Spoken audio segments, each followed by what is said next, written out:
Hello everyone. जैसा कि हम लोगों ने लास्ट टॉपिक साइड डिस्टेंस का कंप्लीट कर चुके हैं, ओवर हो गया हम लोग का वो टॉपिक। अब हम लोग जो नेक्स्ट टॉपिक पढ़ने वाले हैं उसका नाम है super elevation. One by one हम लोग बहुत ही आसानी तरीके से, बहुत ही इजी वे में आगे बढ़ते हुए जा रहे हैं। अब हम लोग का जो टॉपिक आ गया वो आ गया है सुपर एलिवेशन। ठीक है, सुपर एलिवेशन आगे हम लोग का नया टॉपिक सुपर एलिवेशन। तो सुपर एलिवेशन में अब हम लोग देखेंगे कि हाँ ठीक है, हमारी ये कार जा रही है। अभी तक हम लोगों ने क्या देखा कि हाँ कार जा रही है, उसको कितने डिस्टेंस पे, कितना उसको एसएसडी चाहिए, कितना ओएसडी चाहिए। एसएसडी मतलब stopping side distance and OSD मतलब ओवरटेकिंग साइड डिस्टेंस। ये सारी चीज आप लोग अभी तक पढ़ चुके हैं। आई होप आप लोग उसको रिवीजन कर रहे होंगे। अगर आप लोग रिवीजन नहीं कर रहे होंगे तो भाई वो याद करना तो मुश्किल हो ही जाएगा और कंफ्यूजन क्रिएट होगा। मैं तो यही कहूंगा कि आप आगे के टॉपिक पढ़ रहे हैं तो उससे पहले एक बार पीछे का रिवीजन कर ले। आप नोट बना रहे होंगे, सब कुछ आप एज इट इज कर रहे होंगे। ओके, चलिए ठीक है। अब हम आपको थोड़ा समझाने वाले हैं जिसका नाम है सुपर एलिवेशन। ठीक है, सबसे पहले हम लिख लेते हैं कि आज हम लोग पढ़ने वाले हैं सुपर एलिवेशन के बारे में। किस चीज के बारे में पढ़ने वाले हैं? सुपर एलिवेशन के बारे में। सुपर एलिवेशन बेसिकली होता क्या है? आप सोचिए कि super elevation super elevation basically होता क्या है और सुपर एलिवेशन का यूज क्या है। देखिए, बेसिकली अगर देखा जाए अगर सुपर एलिवेशन, तो सुपर एलिवेशन ये होता है कि आप सीधी डायरेक्शन में जा रहे हैं, आपको कहीं टर्न करना है। अगर टर्न करना है तो अगर कुछ एलिवेशन अगर प्रोवाइड नहीं करेंगे तो उसमें दो चीजें आएंगी। एक तो आएगी कहीं ना कहीं वो स्किड फॉर्म में, क्या नाम है, कार अगर मान लीजिए आप हाई स्पीड में जा रहे हैं, अब आपका अचानक से मोड़ आ गया, आपको अगर सुपर एलिवेशन नहीं प्रोवाइड किया गया है तो आप क्या करेंगे? या तो आप ओवरटर्न कर जाएंगे या तो फिर आप स्किड कर जाएंगे। ओवरटर्न का मतलब या तो गाड़ियां पलट जाएंगी या तो स्किड कर जाएंगी। अब स्किड का मैंने आपको मतलब बताया ही था, जिसका सर्कुलर मोशन ऑफ हो जाता है बट लीनियर मोशन ऑन रहता है। अब आपको मोड़ना है, ठीक है, मोड़ना है। अब आप क्या किए, आपने तो स्टेयरिंग लेफ्ट या राइट जिधर आपको मुड़ना है आपने मोड़ दी। लेकिन अब आप क्या कर सकते हैं स्किडिंग के बेस पे अगर देखा जाए तो आपने स्टेयरिंग मोड़ दी। अब क्या होगा, उसका आगे वाली पहिया तो मुड़ गई लेकिन जो पीछे वाली है वो कहीं ना कहीं देखिए उसका जो सर्कुलर मोशन है वो तो बंद हो जाएगा। समझिएगा बात को। अभी हम आपको थोड़ा और समझाते हैं, पहले आप जो मैं बता रहा हूँ वो सुन लीजिएगा। तो फिर क्या होगा, उसका सर्कुलर मोशन तो बंद हो जाएगा, लेकिन अगर आप स्ट्रेट जा रहे हैं तो आपकी गाड़ी, आपने आगे वाली टायर तो मोड़ दी जिधर आपको लेफ्ट जाना है राइट जाना है, लेकिन जो पीछे वाली टायर है वो कहीं ना कहीं स्किड कर जाएगी। तो वो दो कंडीशन हो सकती है, या तो वो स्किड कर जाएगी या तो आप जैसे ही मोड़ेंगे वो अगर मान लीजिए कंट्रोल नहीं कर पाता है बिल्कुल भी, तो वो क्या केस बन जाएगा, वो एक ओवरटर्न कर जाएगी।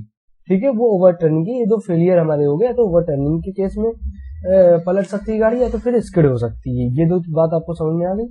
ठीक है, अब हम आपको थोड़ा सा समझाते हैं सुपर एलिवेशन बेसिकली है क्या। जैसे मान लीजिए ये कोई रोड है, ये कोई रोड है, आप इधर से आ रहे हैं, ये भी लाइन में थोड़ी सी स्ट्रेट कर देता हूं। ओके, अब आप बेसिकली क्या कर रहे हैं, आप यहां से आ रहे हैं, आप इस तरफ से आ रहे हैं, क्योंकि मैं एरो बना रहा हूं, आप ये समझ लीजिए कि आप उधर ही से आ रहे हैं। आप इस साइड से आ रहे हैं, आपको एंटर करना है, आप इंटर करेंगे बकायदा, आप इंटर करेंगे बकायदा। अब मान लीजिए आपकी कार जो है यहाँ पे आपने मोड़ी, देखिए मैं कार का कलर चेंज कर दूं क्या? चलिए कर देता हूँ। आपने ये मोड़ी कार, अब आपकी अगली टायर तो चली गई, ये कार बन गई ना। अब क्या होगा इस केस में, आपकी आगे वाली टायर तो चली गई, अब जो पीछे वाली टायर है अगर वो, मान लीजिए कि अगर वो टर्न नहीं कर पाई, अगर एलिवेशन प्रोवाइड नहीं किया होगा, मान लीजिए बिल्कुल वही सेम वे में दिया हो, जिस हिसाब से स्ट्रेट रोड आ रही है वैसे ही हमारी एक, क्या नाम है, रोड टर्न हो गई है, कोई दिक्कत नहीं हुई है। आपने कहा कोई दिक्कत नहीं हुई, हम ऐसे मैनेज कर सकते हैं। ठीक है, अब क्या होगा मसला कि ये जो पीछे वाली टायर है वो कहीं ना कहीं इधर जाने की कोशिश करेगी, आगे वाली भी इधर जाने की कोशिश करेगी, क्योंकि आगे वाली स्टीयरिंग तो आपके हाथ में कंट्रोल है, आपने तो उसको मोड़ दी, लेकिन पीछे वाले आपके हाथ में नहीं है ना कंट्रोल बिल्कुल। तो उस केस में क्या होगा, ये आपका क्या होगा, यहाँ का सर्कुलर मोशन तो बंद हो जाएगा, लेकिन अब क्योंकि ये इधर से आ रही थी कार, तो ये ऐसे ऐसे स्ट्रेट ही चली जाएगी। स्ट्रेट मतलब ये जो ग्रीन कलर है इधर से आ रही थी कार, और ये ऐसे ग्रीन कलर जहां तक जा रहा है ये ऐसे ही जाने की कोशिश करेगी। इस केस में क्या होगा, आपकी कार स्किड कर सकती है। और ओवरटर्न की अगर बात आती है तो ये कार क्या करेगी, अगर मान लीजिए आपने जैसे ही मोड़ा अगर उसको कोई भी फॉर्म नहीं मिल रहा है, ना कि वो स्किड होने के फॉर्म उस पर अप्लाई हो पा रहा है ना कुछ, तो वो क्या करेगी उस केस में, ये ऐसे ऐसे करके ओवरटर्न कर जाएगी, ऐसे ऐसे करके ओवरटर्न कर सकती है। ये दो केस आपको समझ में आया। अब बेसिकली हम आपको बता रहे हैं कि एक्चुअल होना क्या है यहाँ पे, क्योंकि मैं ये सही लाइनें हटा दूं।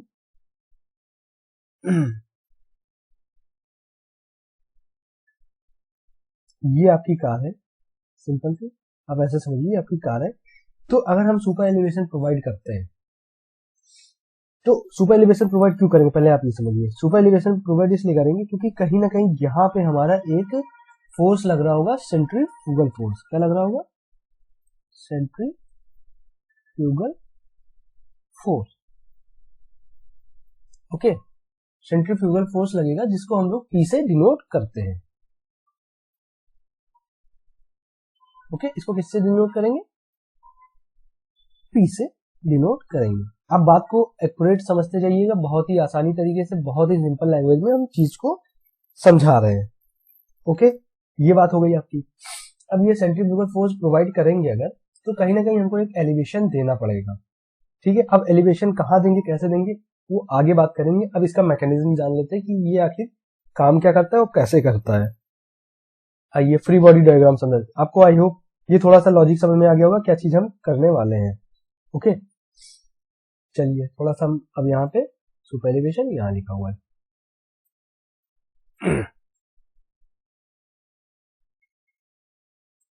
ओके, ठीक है। अब बेसिकली हम क्या करने वाले हैं, एक फ्री बॉडी डायग्राम बनाते हैं कि जैसे ये हमारा एक कार है, ये क्या है हमारी, ये बेसिकली कार है।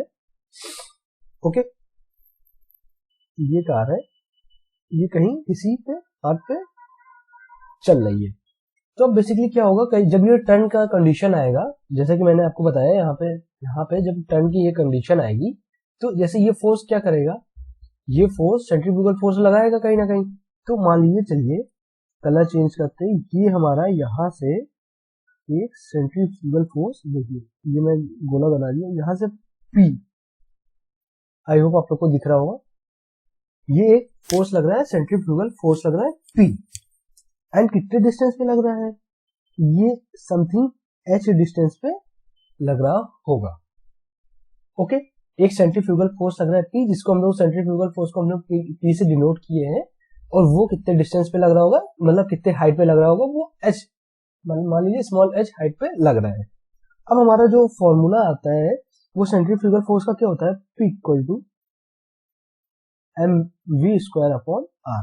ये हमारा सेंट्रीफ्यूगल फोर्स का ये बेसिक फॉर्मूला हो गया। क्या हो गया, P equal to mv square upon r, ये हमारा फॉर्मूला हो गया। ओके, अब क्या करेंगे, अब हमको करना क्या है, हमको ये करना है कि हमको बेसिकली इम्पैक्ट फैक्टर निकालना है, या सेंट्रीफ्यूगल रेशियो निकालना है कि हमारा किस लोड पे कितना, किस लोड के अकॉर्डिंग कितना हमारा सेंट्रीफ्यूगल फोर्स लगने वाला है, ये चीज को हमको कैलकुलेट करना है। ये कम से कम हमको एक रेशियो, एक इम्पैक्ट फैक्टर, हमको एक सेंट्रीफ्यूगल फोर्स निकालना पड़ेगा, जिसको बोलते हैं P/W। P अपॉन W मतलब हमारा इम्पैक्ट फैक्टर हो गया, या सेंट्रीफ्यूगल फोर्स हो गया। ओके, तो अब P/W निकालने के लिए हम क्या करेंगे, अब इसको थोड़ा सिंप्लीफाई करते हैं। तो सिंप्लीफाई ये कर सकते हैं कि हमारा जो M equal to, sorry W weight equal to, एक second, W equal to mg हमारा ये होता है, ये होता है कि नहीं होता है, कितनी बार हम लोग पढ़ चुके हैं कि W इक्वल टू mg होता है। ओके, अब हम यहां से m निकाल लेते हैं सबसे पहले। तो m equal to W by G, ये हम लोग निकालने, m equal to W by G हम लोग लिख सकते हैं। अब इसको क्या करेंगे, अब इसको क्या करेंगे, इसको पुट कर देंगे इसमें। ओके, इसको इसमें पुट कर देंगे, अगर इसमें पुट करेंगे तो हमारा निकल के आएगा, हमारा ये निकल के आएगा कि P equal to W by G into V square upon R। यही तो बन के आएगा हमारा, यही तो बन के आएगा, क्योंकि हमने M की जगह क्या कर दिया, W बाई G, इसको पुट कर दिया है। ओके, अब क्या करते हैं कि W को हम लोग नीचे ले लेते हैं P के, क्योंकि हमको सेंट्रीफ्यूगल रेशियो निकालना है ना, और सेंट्रीफ्यूगल रेशियो क्या होता है, P बाई W। आप ये समझिए आपको लाना क्या है, तो आपको बातें ऑटोमेटिक समझ में आ जाएगी। अब देखिए क्या कह रहा हूं मैं ये कह रहा हूं कि P बाई W क्या होता है, हमारा सेंट्रीफ्यूगल रेशियो या फिर इम्पैक्ट फैक्टर। ओके, तो P by W equal to जो हमारा वेट है, P by W equal to, अब क्या हो गया, W तो नीचे चला गया, अब क्या बचा, V स्क्वायर अपॉन जी आर। हमारा क्या बचा, V स्क्वायर अपॉन जी आर। अब ये P बाई डब्ल्यू हमारा क्या हो रहा है, P बाई डब्ल्यू हमारा बेसिकली जो बन के आ रहा है वो आ रहा है, हमारा हुआ P by W impact factor या फिर सेंट्रीफ्यूगल फोर्स।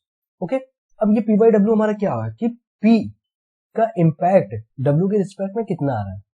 ओके, हमारा क्या कहने मतलब है कि P का इम्पैक्ट W के रिस्पेक्ट में क्या, अब जो हमारा फेलियर, जो फोर्स हमारी जो फेल कर रही है वो क्या कर रही है, वो सेंट्रीफ्यूगल फोर्स है।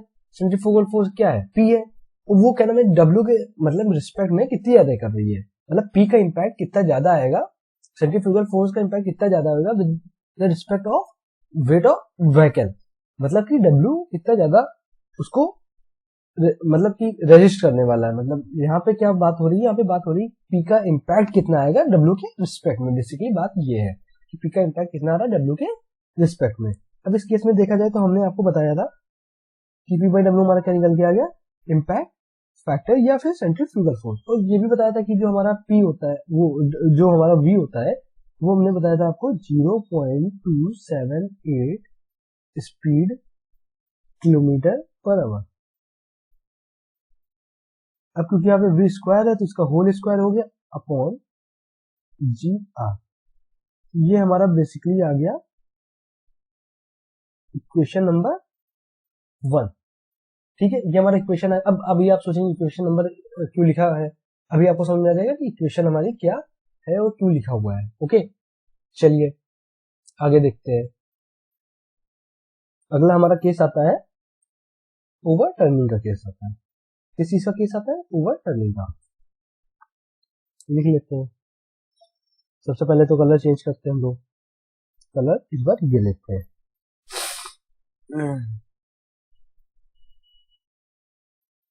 Over turning. Okay, over turning की क्या बात हो रही, ओवर टर्निंग की बात हो रही। सबसे पहले हम क्या बना लेते हैं, फ्री बॉडी डायग्राम। okay, थोड़ा सा इसको और साइड करते हैं। देखिए फ्री बॉडी डायग्राम बनाते हैं। सबसे पहले कुछ नहीं करते, सबसे पहले फ्री बॉडी डायग्राम बनाते हैं जिससे आपको सही चीजें समझ में आ जाए। जब हमारे पास है चीजें यहीं से बनाएंगे। ओके, अब फ्री बॉडी डायग्राम बनाने का क्या मतलब है ये भी आपको समझ में आ जाएगा। मान लीजिए एक कोई फोर्स लग रही है इधर की तरफ, जो कि सेंट्रीफ्यूगल फोर्स है, एंड एक h हाइट पे लग रही है। एक हमारी सेंट्रीफ्यूगल फोर्स लग रही है P और ये एक लग रही है h हाइट पे लग रही है। ओके, और ये और थोड़ा सा इसको और से वो कर लेते हैं। ये जो हमारी विड्थ आ रही है ये B इसको डिनोट करते हैं। ये क्या है, हमारी विड्थ ऑफ व्हीकल की जो चौड़ाई है वो है। ओके, अब इसी जगह देखा जाए तो इसका कहीं ना कहीं एक वेट लग रहा होगा नीचे W के फॉर्म में एक वेट नीचे लग रहा होगा जो कि mg होता है, W को mg होता है, कई बार हम लोग ने देख चुके हैं। ओके, ये बात आपको समझ में आई, ये बात समझ में आई। अब क्या होगा, जो एक रेजिस्टेंस फोर्स होगा वो कौन सा होगा, P बाई एच ही तो रेजिस्टेंस कर रहा होगा, क्योंकि एक सेंट्रीफ्यूगल फोर्स लग रहा है वो h हाइट पे लग रहा है, तो कहीं ना कहीं ये तो ओवरटर्निंग का केस हो गया ना, कि हमारे जब भी गाड़ी मुड़ेगी तो P हमारा क्या है, फेलियर फोर्स है, तो वो एक h हाइट की डिस्टेंस पे लग रहा है। तो कहीं ना कहीं जो हमारा ओवरटर्निंग आएगा, जो हमारा व्हीकल जो ओवरटर्न करेगा वो किस केस पे करेगा ना, तो इसको हम ये लिख सकते हैं, ये लिख के बताते हैं हम आपको। ओवरटर्निंग के केस में P इंटू एच लिख सकते हैं कि नहीं लिख सकते हैं, लिख सकते हैं। ये मोमेंट ऑफ ओवरटर्निंग का अगर केस देखा जाए तो ये हमारा P इंटू एच आ रहा है। ओके, अब हमारा जो रेजिस्टेंस फोर्स आएगा, resistance force, moment of resistance जो ये आएगा, ये निकल के आएगा W कैसे कह रहा हूं मैं, क्योंकि W तो वेट लग रहा है ना, और ये कितने डिस्टेंस पे लग रहा है, अब ये क्योंकि मिड पे लग रहा है और हमारे जो व्हीकल है वो तो B विड्थ का है ना, तो यहाँ पे लिख सकते हैं W इंटू B बाई 2, लिख सकते हैं, हम लोग लिख सकते हैं ना, ठीक है, लिख सकते हैं ना, समझ में आई आपको बात, क्योंकि ये तो जो पूरा है ये तो B है ना, लेकिन ये जो आधा पोर्शन है वो तो B/2 है, B/2 ये B/2 है, तभी तो B आया हमारा। ये बात समझ में आ गई आपको, ये बात समझ में आ गई। अगर सेफ्टी पॉइंट से देखा जाए, अगर सेफ्टी पॉइंट से देखा जाए तो जो हमारा मोमेंट ऑफ रेजिस्टेंस है कि हमारा ज्यादा होना चाहिए, बराबर होना चाहिए क्या, मोमेंट ऑफ ओवर टर्निंग के हिसाब से। आई बात समझ में, जो सेफ्टी है हमारी वो मोमेंट ऑफ रेजिस्टेंस है, जो हमारा रेजिस्ट करेगा कि हाँ वो चीज मतलब ओवरटर्न का केस ना पॉसिबल होने पर उसको रेजिस्ट करने के लिए, तो वो हमारा ज्यादा होना चाहिए, मतलब W हमारा W इंटू B/2 ज्यादा होना चाहिए किससे, P इंटू H से। ठीक है, जो बात हमने कही उसको लिख लेते हैं, क्या लिख लेते हैं, W क्रॉस में लगाते हैं इंटू B/2 इज ग्रेटर और equal to P into H, ये केस होना चाहिए। अब हमारा क्या है, हमारा जो रेशियो क्या निकल गया था, इम्पैक्ट फैक्टर रेशियो या सेंट्रीफ्यूगल रेशियो हमारा क्या निकल गया था, P/W। तो उस केस में क्या करेंगे कि उस केस में ये करेंगे P/W हमारा लेस या इक्वल टू होना चाहिए किससे, B/2H से, B/2H। ये बात समझ में आई आपको, हमने क्या किया है, हम इसको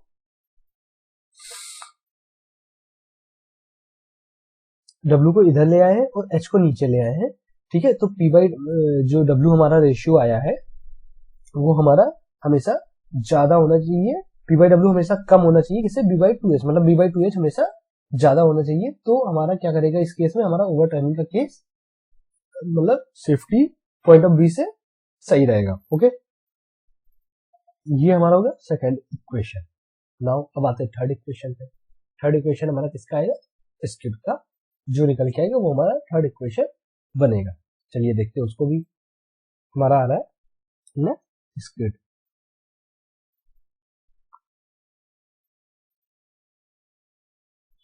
ओके, स्क्रीडिंग का हमारा है। अब इसमें भी क्या करते हैं, हम सबसे पहले क्या करते हैं, फ्री बॉडी डायग्राम बना लेते हैं।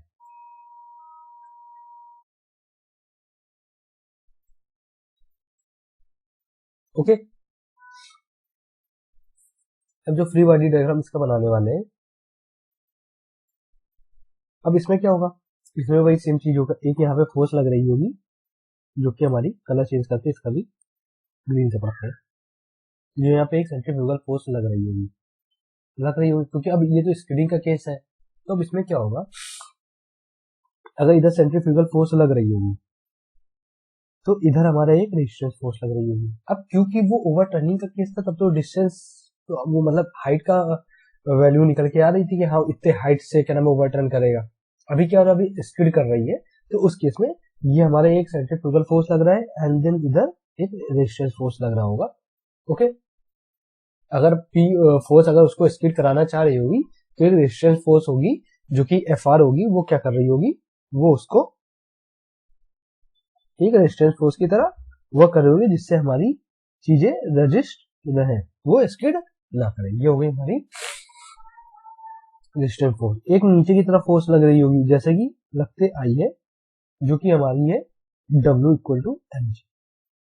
ओके, और एक ऊपर लग रही होगी नॉर्मल फोर्स, ये तो पता ही है आपको कि एक ऊपर लग रही होगी नॉर्मल रिएक्शन या नॉर्मल फोर्स जो भी। ओके, तो हमारा जो स्किड निकल के आएगा वो क्या निकल के आएगा, वो निकल के आएगा जो हमारी स्किड फोर्स निकल के आएगी, वो क्या निकल के आएगी, स्किड फोर्स वो निकल के आएगी P, और जो हमारी रेजिस्टेंस फोर्स निकल के आएगी, जो हमारी रेजिस्टेंस फोर्स निकल के आएगी वो निकल के आएगी FR। बात समझ में आ रही है आपको, हमारी कौन यार मैंने इस तरह बना दी है। ओके, हमारी एक स्किड फोर्स आ रही होगी P, उसको रजिस्ट कर रही होगी FR। ओके, तो इस केस में क्या होगा, इस केस में हमारा ये होगा कि जो हमारी रेजिस्टेंस फोर्स होगी FR वो ऑलवेज ग्रेटर है P in the sense of centrifugal force या स्किड फोर्स। ओके, अब आपको एक चीज बताया हुआ था कि जो लॉन्गिट्यूडनल फोर्स होगी उसको म्यू से डिनोट करेंगे, और जो लेटरल फोर्स होगी वो एफ स्मॉल एफ से डिनोट करेंगे। अब ये क्या केस मैं बता रहा हूँ आपको बीच में, ये आपको याद दिला रहा हूँ कि पीछे हमने आपको बताया था कि अगर आपको कोई गाड़ी स्ट्रेट जा रही है उसको अगर टर्न करना है तो कहीं ना कहीं एक लेटरल फोर्स काम आएगी। ओके, और अगर मान लीजिए जिसको हम लेटरल फ्रिक्शन काम आएगा, जिसको हम लोग 0.15 वैल्यू हमेशा कंसीडर करते हैं, अदरवाइज 0.35 से 0.40 तक लॉन्गिट्यूडनल फोर्स को कंसीडर करते हैं। ओके, अब हमारा क्या निकल के आया कि अब हमारा एफ आर क्या है, एफ आर हमारा क्या है, हमारा एफ आर क्या है, एक तो एफ इंटू डब्ल्यू, एक फ्रिक्शनल फोर्स होगी इंटू डब्ल्यू, ये क्या होगी, ज्यादा होगी हमारे किससे, सेंट्रीफ्यूगल फोर्स से। कैसे, ये हम आपको बताते हैं। ये फोर्स एंड यही तो हमारी क्या है, यही तो हमारी रेजिस्टेंस फोर्स है, यही तो हमारी रेजिस्टेंस फोर्स है कि हमारे जो क्या नाम है सेंट्रीफ्यूगल फोर्स आएगा उसको वेट इंटू जो वो रेजिस्टेंस फोर्स इधर रिएक्शन लग रहा है वही तो होगा कि नहीं होगा। बात को समझिए, एक ये फोर्स यही तो रेजिस्ट कर रही होगी, तो एफ इंटू डब्ल्यू, ठीक है, ये हमेशा ज्यादा होना चाहिए किससे, ये सेंट्रीफ्यूगल फोर्स से ज्यादा होना चाहिए कि नहीं होना चाहिए। ठीक, तो अब यहाँ पे बात ये निकल के आती है कि अगर ये चीज ज्यादा होनी चाहिए तो हमको तो निकालना है क्या, इम्पैक्ट फैक्टर निकालना है या सेंट्रीफ्यूगल फोर्स निकालना है। तो P बाई डब्ल्यू यहाँ पे देखिएगा इज लेस देन और इक्वल टू एफ हमारा क्या है, लेटरल फ्रिक्शन, स्मॉल एफ हमारा क्या निकल के आया, लेटरल फ्रिक्शन, जो कि हमारा हो गया इक्वेशन नंबर 3। बात आपको समझ में आई, मैंने क्या बताया, मैंने ये बताया एक स्किड फोर्स लग रही होगी जो P मतलब जो सेंट्रीफ्यूगल फोर्स के कारण जो स्किड करेगी उसको रेजिस्ट करने के लिए हमारी एक फोर्स अपोजिट साइड में लगेगी जो एफ आर हो गई। अब एक हमारी रेजिस्टेंस फोर्स कौन कौन सी होगी, एक एफ आर मतलब फ्रिक्शनल फोर्स हो गई, एंड देन जो दूसरी हमारी होगी वो होगी एक वेट। बात समझिए, एक हमारी फ्रिक्शनल फोर्स हो गई, कौन सी, लेटरल फ्रिक्शनल फोर्स हो गई, देन दूसरा हो गया हमारा वेट। तो अब वेट हमें तो इम्पैक्ट फैक्टर निकालना है, तो P बाई डब्ल्यू कर दिया, और जो कि हमारा लेस और इक्वल टू होना चाहिए किससे, लेटरल फ्रिक्शन से। ये यही सिंपल सा कॉन्सेप्ट यहाँ पे अप्लाई किया गया है। ओके, अब हमारे क्या 3 इक्वेशन निकल के आ गए, कौन कौन से निकल के आ गए वो हम आपको बता देते हैं।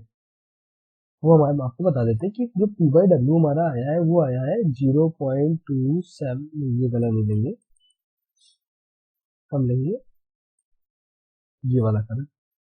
जो हमारा पहला इक्वेशन निकल के आया है वो P by W equal to 0.278 speed kilometre sorry per hour का होल स्क्वायर अपॉन जी आर।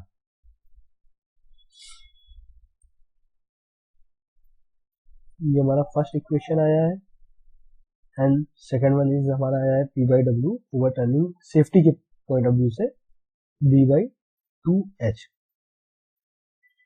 ये हमारा सेकेंड निकल के आया है, एंड थर्ड निकल के आया है P by W less than और equal to lateral friction small f। जो हमारा थर्ड इक्वेशन निकल के आया है। ओके, ओवर टर्निंग के केस में एंड सेफ्टी के स्किडिंग के केस में, बट प्रैक्टिकली ये पॉसिबल नहीं है। अब आप ये जानिए, ये चीज जो हमने बताई है ये प्रैक्टिकल, ये मतलब ऐसे पढ़ने के लिए तो ठीक है, लेकिन ये प्रैक्टिकली ये पॉसिबल है ही नहीं है ना।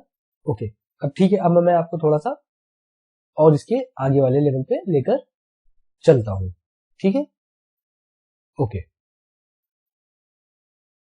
अब आगे देखते हैं, ठीक है, आगे देखेंगे, बहुत ही अच्छी तरीके से समझाएंगे, बिल्कुल मतलब एक बहुत ही अच्छे वे में समझाऊंगा, समझते जाइएगा बस, बहुत ही इजी लैंग्वेज में समझाऊंगा, शायद आपको कहीं ऐसे इसी लैंग्वेज में समझ में आएगा। ओके, चलिए सबसे पहले ये वाला फिगर देखते हैं, ये वाला फिगर थोड़ा जूम करते हैं, ठीक है। 3D बनाने की कोशिश किया है, आई होप आप लोग को लग रहा होगा कि हाँ 3D है।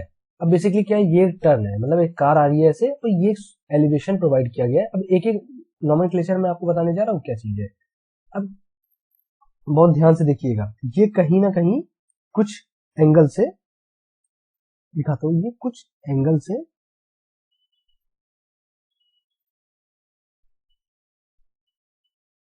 एक सेकेंड, कलर इज ओके। ये मान लीजिए कुछ एक एंगल से मैं ये वाला कलर ले लेता हूँ, कुछ एंगल मतलब क्या, थीटा एंगल से ये थोड़ा सा ऊपर है, ये थीटा एंगल आपको दिख रहा होगा, थीटा एंगल से ये इंक्लाइंड है थोड़ा सा। ओके, आपको ये बात समझ में आई, बात समझ में आई। अब क्या बात हो रही है, ये जो हमारा ये वाला पोर्शन है, ध्यान से समझिएगा, ये वाला, ये हमारा है सुपर एलिवेशन। क्या है हमारा ये सुपर एलिवेशन, ये हमारा है सुपर एलिवेशन। अब एक एक चीज को बहुत ध्यान से समझते हुए जाइएगा। अब क्या बात हो रही है कि हमारी कोई कार जा रही है, अब ये टर्न कर रही है, टर्न कर रही है, तो ये टर्न करेगी तो कहीं ना कहीं ये मान लीजिए ये फॉर्म में है, अब ये हमारी कार है, ये हमारी कार है, ये हमारी बेसिकली कार है। अब ये कार है, तो जब ये टर्न करेगी तो क्या करेगी ये टायर, कहीं ना कहीं इसका एक सेंट्रीफ्यूगल फोर्स इधर लग रहा होगा, इधर एक सेंट्रीफ्यूगल फोर्स लग रहा होगा कि नहीं लग रहा होगा, ठीक है। अब ये एक्चुअली क्या हो, ये ट्रांसफर, आप ये जो देख रहे हैं, ये जो डायरेक्शन देख रहे हैं, ये ट्रांसफर डायरेक्शन, मतलब इधर ये एक ट्रांसफर फ्रिक्शन लग रहा होगा, क्या लग रहा होगा, ये ट्रांसफर फ्रिक्शन जनरेट हो रहा होगा। किस हिसाब से, देखिए कैसे समझाऊं, जैसे आपकी ये कार ऐसे जा रही है, ऐसे जा रही है, मतलब आप ये देखिए, आप इसको साइड से देख रहे हैं, ये टॉप व्यू नहीं है, ये साइड से देख रहे हैं आप, ये चीज देखिए, क्योंकि ये चीज है, ये हल्की सी रोड ऐसे ऊपर की तरफ उठी हुई है, देख रहे होंगे ना, ये रोड का प्लेन तो ये है, लेकिन ये क्या हुआ है, हल्का सा ऊपर उठा हुआ है, इसलिए कि ये कार आ रही है और ऐसे ऐसे मुड़ते हुए चली जाएगी, ये आएगी ग्यूं करते हुए मुड़ते हुए चली जाएगी, तो इसको कहीं ना कहीं अगर ये बराबर फ्लैट सरफेस रहता तो यहाँ पे वो क्या बोलते हैं, ओवरटर्निंग या स्किडिंग का फेलियर आ सकता था, लेकिन उसी को रजिस्टर करने के लिए हमने क्या किया, रोड को थोड़ा सा थीटा एंगल से ऊंचा कर दिया है, ऊंचा इन द सेंस थोड़ा सा उठा दिया है, थोड़ा सा सुपर एलिवेशन दे दिया है। क्यों दे दिया है कि अगर बहुत स्पीड में गाड़ी है तो वो हल्की सी पूरी की पूरी कार टिल्ट हो जाए, कि ना वो स्किडिंग के मामले में उधर जाए, ना ही हमारी ओवरटर्निंग के केस में फेल हो। ओके, इसलिए हम लोगों ने सुपर एलिवेशन प्रोवाइड किया है। तो क्या होगा ना, इसका एक टायर तो क्या नाम है, मे भी हो सकता है फ्लैट सरफेस पे हो, बट जो इसका जैसे ये वाला टायर अगर टॉप व्यू से देखे तो ये वाला टायर मे भी हो सकता है कि ये क्या नाम है फ्लैट सरफेस में, मगर ये जो टायर है वो कुछ ना कुछ थीटा एंगल से इंक्लाइंड होगा, हल्की सी हमारी जो कार होगी, बस होगी, ट्रक होगी, जो भी होगी, हल्की से टिल्ट होगी। ये हम आपको सिंपल लैंग्वेज में समझा रहे हैं। अब ये क्या करेगी, ऐसे इजी वे से ऐसे टर्न करते हुए चली जाएगी, तो कहीं ना कहीं यहाँ पे एक फोर्स लगे रही होगी, यहाँ पे भी एक फोर्स लग रही होगी, और ये हमारा अगर साइड से देखा जाए तो ये ट्रांसवर्स फ्रिक्शन यहाँ पे कहीं ना कहीं इस टायर में जनरेट हो रहा होगा। ओके, तो यहाँ पे तो कहीं सुपर एलिवेशन फोर्स लग ही रहा होगा, और ये क्या कर रहा होगा, ये इधर सेंट्रीफ्यूगल फोर्स लग रहा होगा, और ये ऐसे रोड पे ऐसे चलते हुए चली जाएगी, और ये जो चौड़ाई है ये तो विड्थ ही है, ये हमारी रोड की विड्थ है। ओके, ये बात आपको समझ में आई, आपको बात समझ में आई। अब हम इसका देखते हैं फ्री बॉडी डायग्राम, ठीक है, हम फ्री बॉडी डायग्राम के हिसाब से समझेंगे, समझाते हैं फ्री बॉडी डायग्राम के हिसाब से, छोटा कर लेते हैं। ओके, फ्री बॉडी डायग्राम आप समझिए इसको आराम से, क्या चीज मैं कह रहा हूं।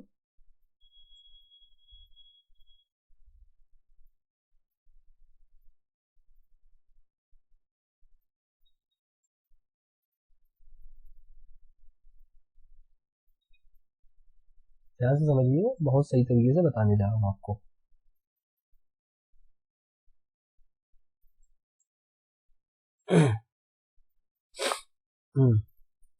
देखिए हम फ्री बॉडी डायग्राम बना रहे हैं बेसिकली, ध्यान से देखिएगा क्या चीज बनाने जा रहा हूं।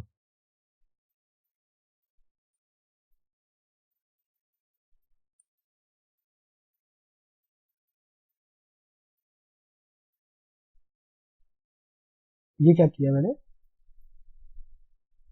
ये बेसिकली ये चीज जो है, ये पोर्शन है, इस पोर्शन से हम दिखाने वाले कि हमारी कार जा रही है, जो भी जा रहा है, सर्टेन स्लोप से जब गुजर रही है तो क्या क्या फोर्सेस लग रही होंगी, कैसे क्या लग रही होगी। ठीक है, अब ध्यान से समझिएगा मैं क्या चीज बताने जा रहा हूँ इसमें।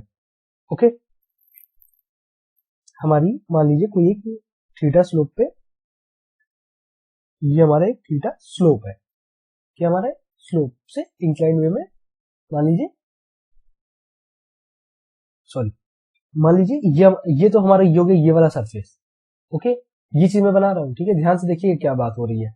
अब मान लीजिए कोई भी कार हमारी ट्रेवल कर रही है, कोई भी कार हमारी ट्रेवल कर रही है, तो कार ट्रेवल कर रही है अगर, तो यहाँ पे क्या होगा, ये मान लीजिए कोई कार बना लेते हैं सबसे पहले। तो ये हमारी कोई कार ट्रेवल कर रही है, ये कोई कार ट्रेवल कर रही है, तो ट्रेवल कर रही है तो कहीं ना कहीं, ध्यान से सुनिए क्या बात बताने जा रहा हूं मैं।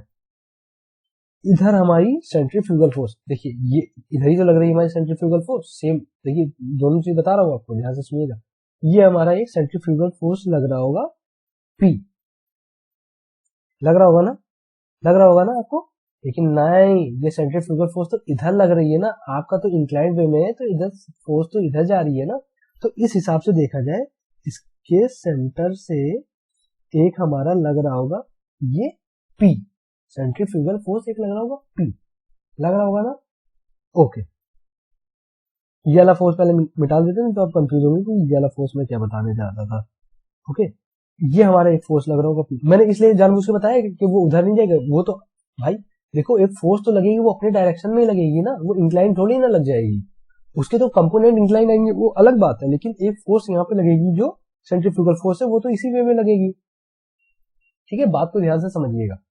अब दूसरे कलर से बनाते हैं, दूसरी फोर्स लगेगी। देखिए जितनी फोर्स लगेगी उतना हमारे कलर बनेंगे। एक हमारी यहाँ फोर्स लगेगी जिसको हम बोलेंगे वेट, एक हमारी फोर्स जो लगेगी वो लगेगी W। ये दो फोर्स हमारी जनरल लगने वाली है, ठीक है, लगने वाली है, बात साफ है। जो कि W हमारा होता है W इक्वल टू mg, ये होती है बात, ये हमारी फोर्स लग रही है। अब क्या करेगा ये जो फोर्स, एक जो ऊपर जा रही होगी फोर्स, एक इधर पीछे की तरफ फोर्स लग रही होगी, पहले सारे फोर्सेस बना लेते हैं फिर आपको समझाते हैं। एक इधर की तरफ फोर्स लग रही होगी जो होगी हमारी रेजिस्टेंस फोर्स। ये तीन फोर्स हमारी एक्चुअल में लग रही होगी ना।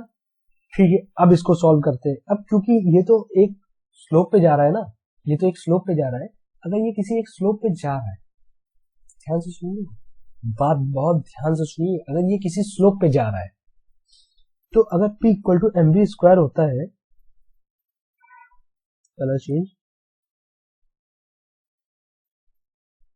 ये हमारा होता है अगर, ओके, तो कहीं ना कहीं आपको ये नहीं लग रहा है कि अगर ये इस डायरेक्शन में अगर हम कैलकुलेट करेंगे चीजों को, तो ये हमारी जो यहाँ पे जो इसके भी दो कंपोनेंट आएंगे, एक आएगा mv square upon r cos theta, आएगा ना इसका एक कंपोनेंट,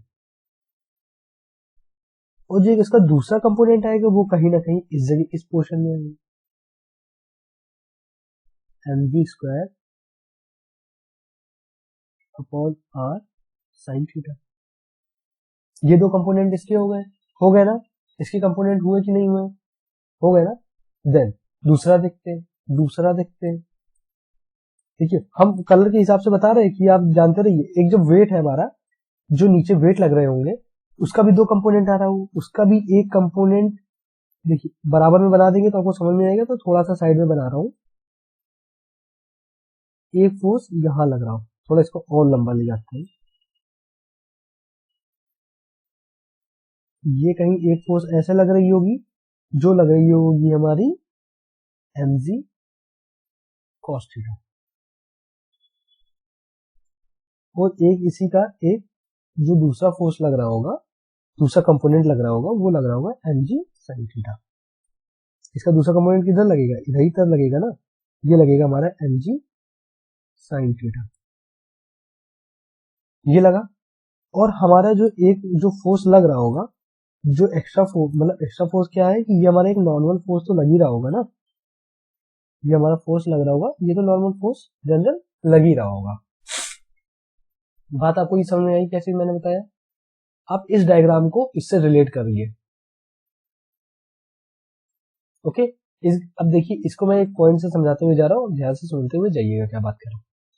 कोई कार आई, ऐसे मुड़ गई, मान लीजिए ये कार आई, अब जाके ऐसे मुड़ने जा रही है, ये ऐसे मुड़ने जा रही है, ये थीटा एंगल से इंक्लाइन है।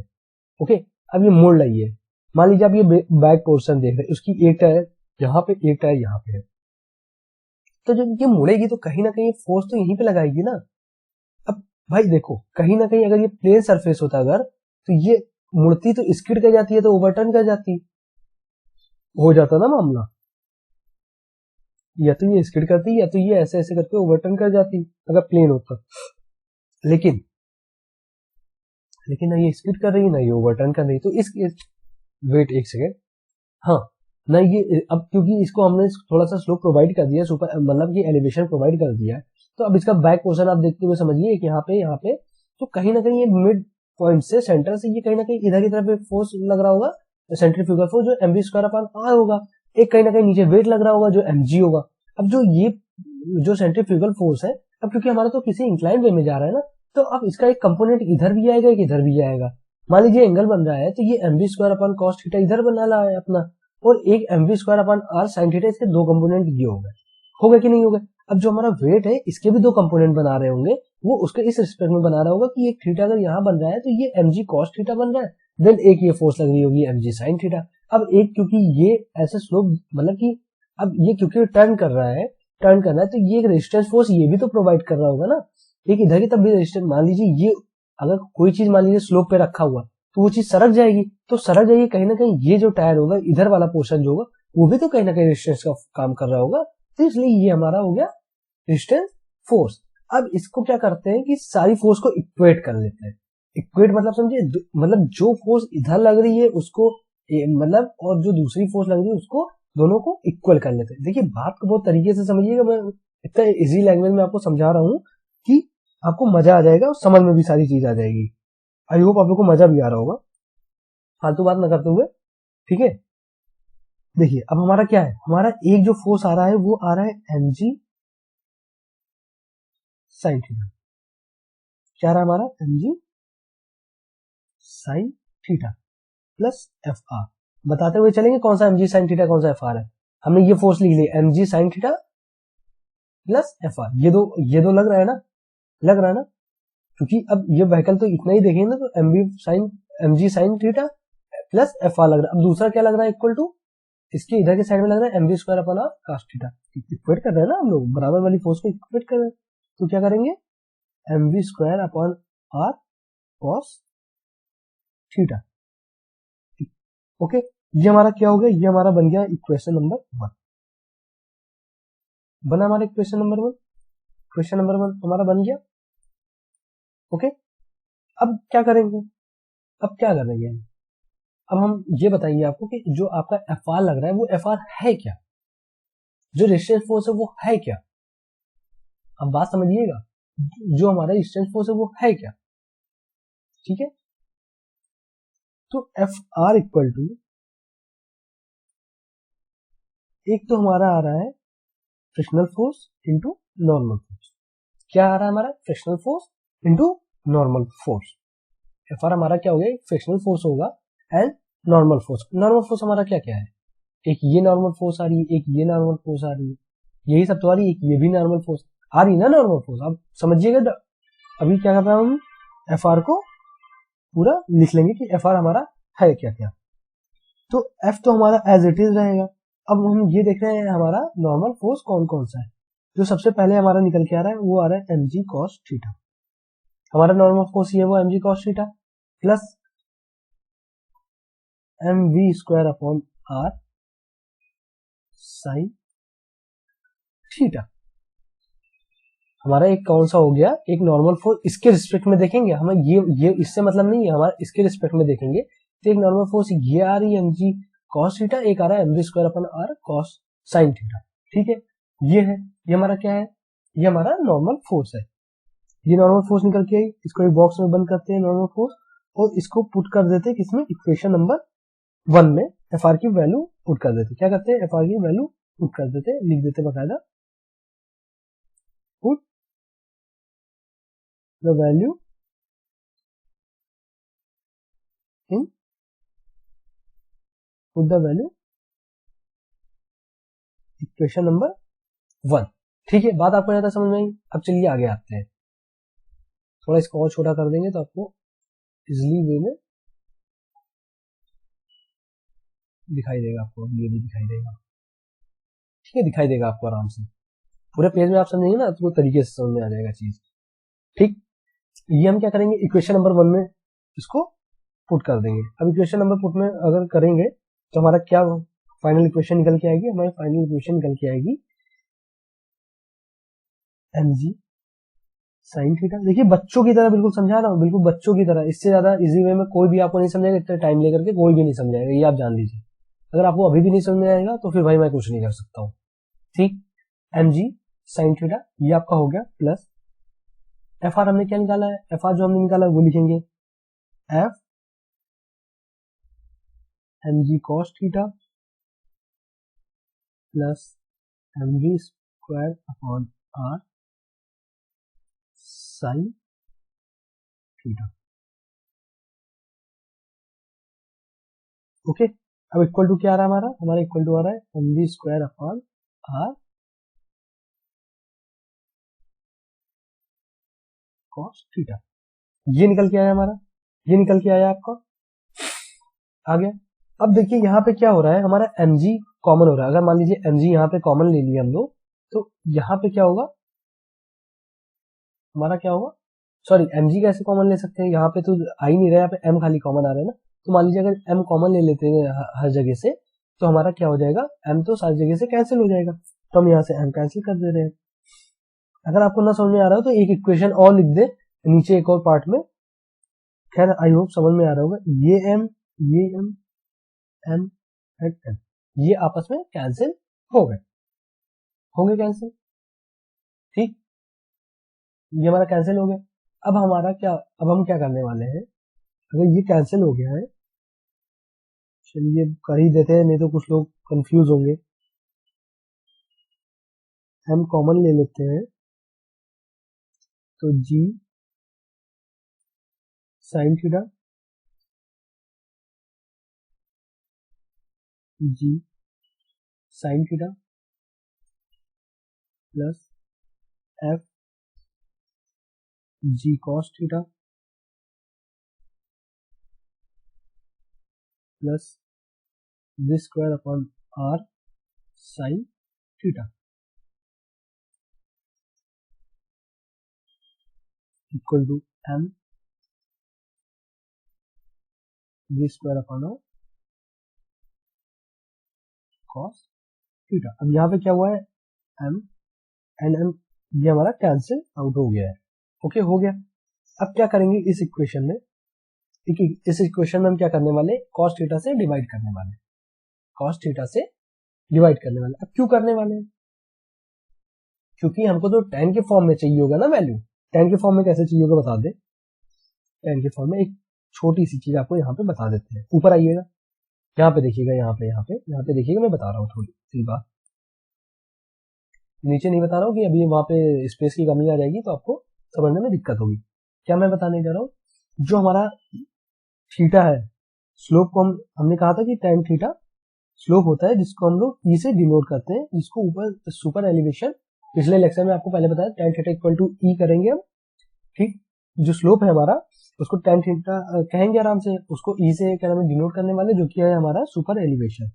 सुपर एलिवेशन, अगर हमारा सुपर एलिवेशन अगर tan थीटा है तो हमको जो वैल्यू चाहिए होगी वो तो tan में चाहिए होगी। अब tan में कैसे ला सकते, तो हमको क्या करना पड़ेगा, cos से डिवाइड करना पड़ेगा, जिससे हमारी वैल्यू सही चीज cos में, सॉरी tan में आ जाए। अब क्या करने वाले हैं, हम इसी चीज को हम बगल में समझाने जा रहे हैं। बगल में देखिएगा, यहाँ पे समझाने जा रहे हैं। ठीक है, उसी के आगे का, उसी के आगे का समझा रहे हैं, उसको ध्यान से देखिएगा। तो अब क्या हुआ, हमने क्या किया, cos से डिवाइड अगर मान लीजिए किया, तो हमारा जो निकल के आया वो निकल के आया g साइन अपॉन cos क्या होता है, tan थीटा प्लस f हमारा एज इट इज हो गया g cos theta by cos theta हमारा क्या हो गया, कैंसिल हो गया, तो यहाँ पे कुछ नहीं बचा, plus v square upon r sine theta है डिवाइड बाई cos थीटा क्या हो गया हमारा, tan थीटा हो गया, tan थीटा हो गया ना, ये बात हो गई खत्म, equal to v square upon r, क्योंकि cos theta and cos theta आपस में कैंसिल हो गया, ये निकल के आया, कोई दिक्कत आई होप नहीं होगी। अब हमने अभी क्या बताया था कि tan थीटा को e लिख सकते हैं, तो यहाँ पे tan थीटा आ रहा है इंटू e, लिख सकते हैं ना, बकायदा लिख सकते हैं। अब क्या करेंगे, f इंटू जी कर देते हैं, अंदर सिंप्लीफाई कर देते हैं, f इंटू जी हमने ब्रैकेट खोल दिया plus v square upon r, tan theta को हमने क्या कहा था e लिखेंगे, और हमने एक जो मल्टीप्लीकेशन से बाहर से आया है वो हमारा f है, equal v square upon r, ये बात हो गई।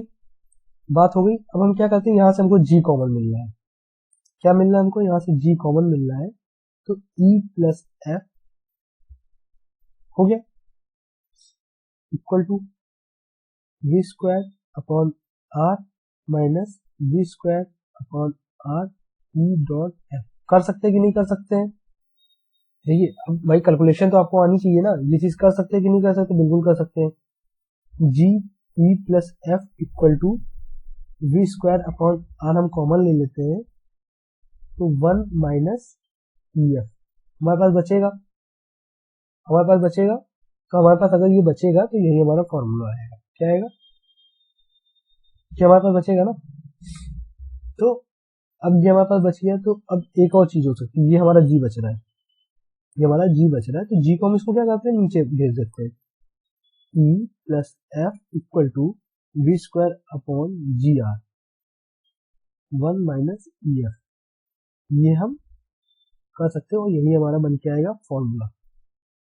देखिए आपको एक ही पेज में सारी चीज समझा दी, बहुत तरीके से बताया हमने क्या किया, बहुत तरीके से आपको चीजों को बता दिया, ये हमारा निकल के आ गया फॉर्मूला, ये जनरल इक्वेशन निकल के आई इसकी सुपर एलिवेशन की।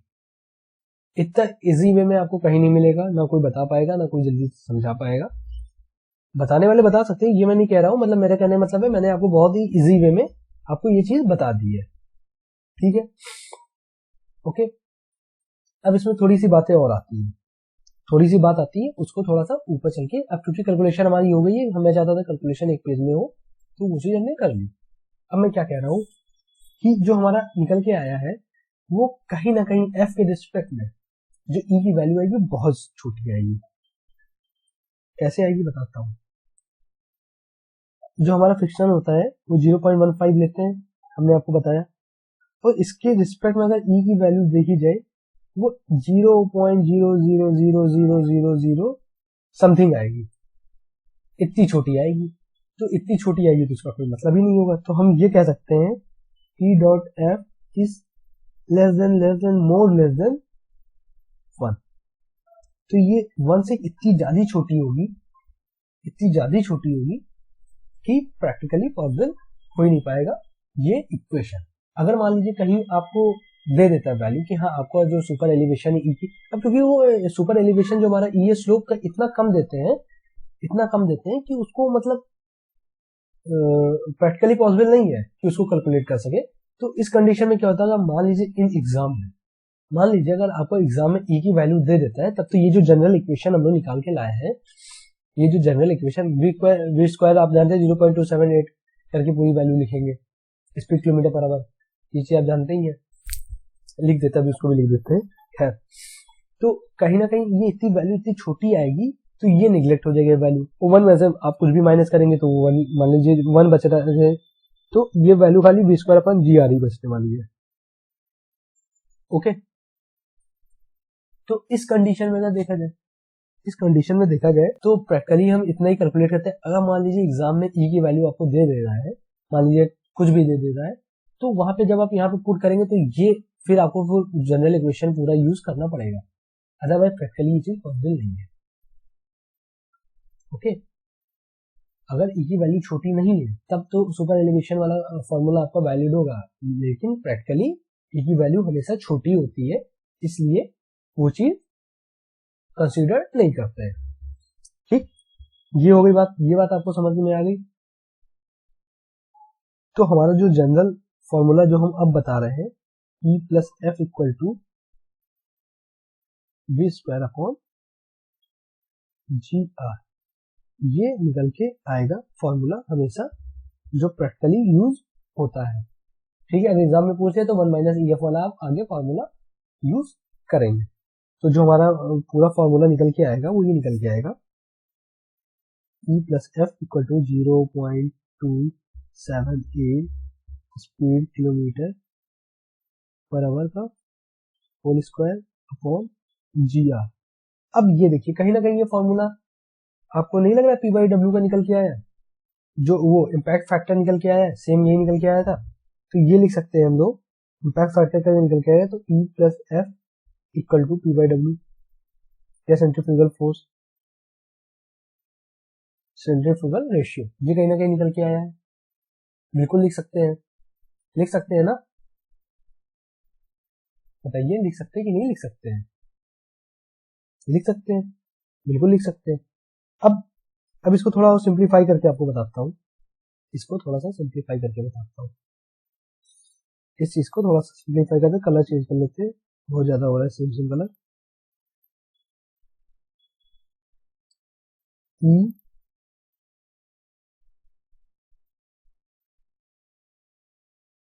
प्लस एफ इक्वल टू 0.278, ये तो है स्पीड किलोमीटर पर आवर का होल स्क्वायर, और जी की वैल्यू हमारी क्या आती है 9.81 इंटू आर, ये निकल के आया।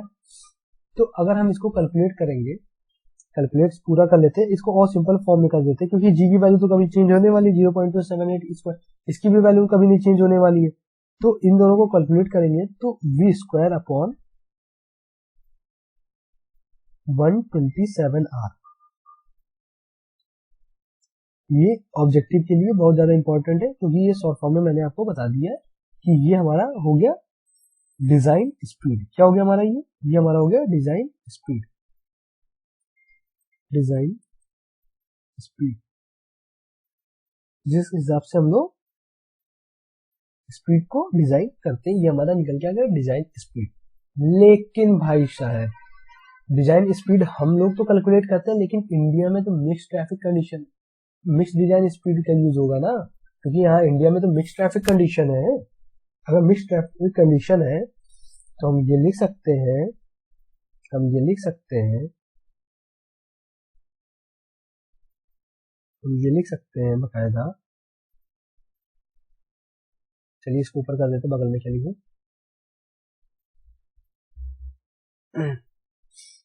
ये लिख सकते हैं इन इंडिया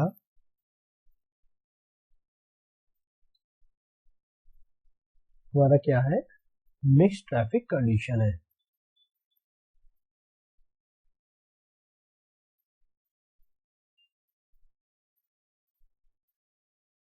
इन इंडिया हमारा क्या है, मिक्स ट्रैफिक है। और यहाँ पे क्या करेंगे, जो हमारी वैल्यू आएगी वो 0.75 times of design speed. Okay, ठीक है, डिजाइन स्पीड के लिए कहते हैं, लेकिन जो सुपर एलिवेशन हम लोग कैलकुलेट करते हैं डिजाइन स्पीड के लिए, उसको हम लोग बोलेंगे इक्विलिब्रियम सुपर एलिवेशन। ठीक है, अब जो डिजाइन स्पीड है वो तो हमारी क्या हो जाएगी, अब देखिए 0.7 टाइम्स ऑफ वीडी हो गया, तो अब ये हो गया 0. अगर देखिए हमारा हो गया, तो हम ये कहेंगे, तो यहाँ पे लिख देते हैं the super elevation, the super elevation which has been calculated for design speed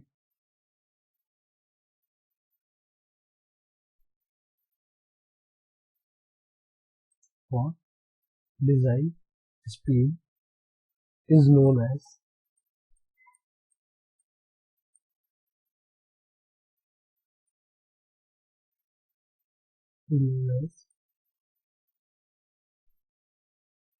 equilibrium super elevation.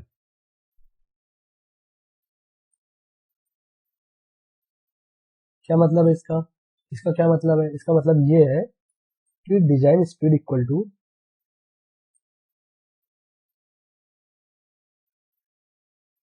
Design speed equal to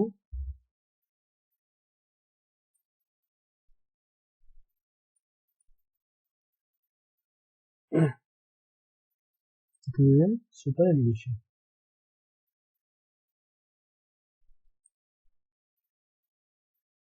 okay, ये बात आपको समझ में आई?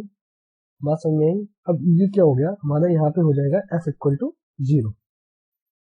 f इक्वल टू 0 हो जाएगा हमारा, तो जो हमारा निकल के आएगा E इक्विलिब्रियम हमारा जो निकल के आएगा वो v स्क्वायर अपॉन 127 r। ठीक है, अब क्या है हमारा यहाँ पे v हम यहाँ पे अगर करेंगे तो यहाँ पे डिजाइन स्पीड की अगर बात करेंगे तो 0.75 टाइम्स ऑफ v लिख देंगे, या तो फिर डिजाइन स्पीड ऑफ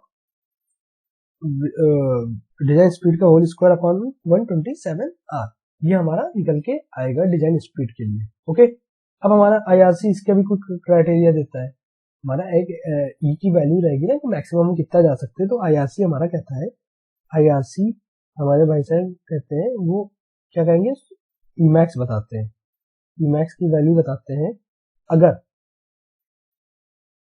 अगर हमारा बिल्ट अप एरिया है, अगर हमारा बिल्ट अप है तो 4% का हम लोग मैक्सिमम Emax ले सकते हैं। ओके, अगर हमारा प्लेन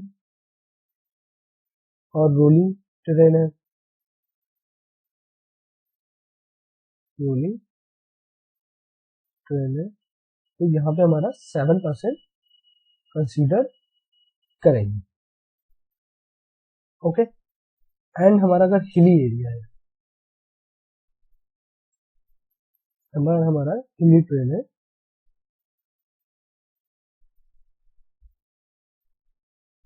सॉरी स्पेलिंग थोड़ी सी अलग से लिखी थी, हिली टेरेन है, ये हमारा 10% होगा। ये हमारा सुपर एलिवेशन का जो मैक्सिमम लिमिट है, मतलब मैक्सिमम वैल्यू है Emax है, वो कंसीडर किया गया है। ठीक है, ये बात हो गई। देखिए आप लोगों ने यहां से स्टार्ट किया था, ठीक है, गो थ्रू कर लीजिए, आपने ये चीज पढ़ते हुए इतना इजी वे में बताता हुआ मैं चला आया हूँ। ओके, यहाँ तक आप लोगों को आई होप बात समझ में आ गई होगी, सब कुछ समझ में आ गया होगा। अब हम लोग क्या करेंगे, इसका डिजाइन स्टेप देखेंगे, वो भी नेक्स्ट लेक्चर में, क्योंकि अभी आप इतना समझिए, ये अभी के लिए थोड़ा ज्यादा हो गया है। ओके, हो सकेगा तो 2 पार्ट में आप इस लेक्चर को देखिएगा। Okay, thank you.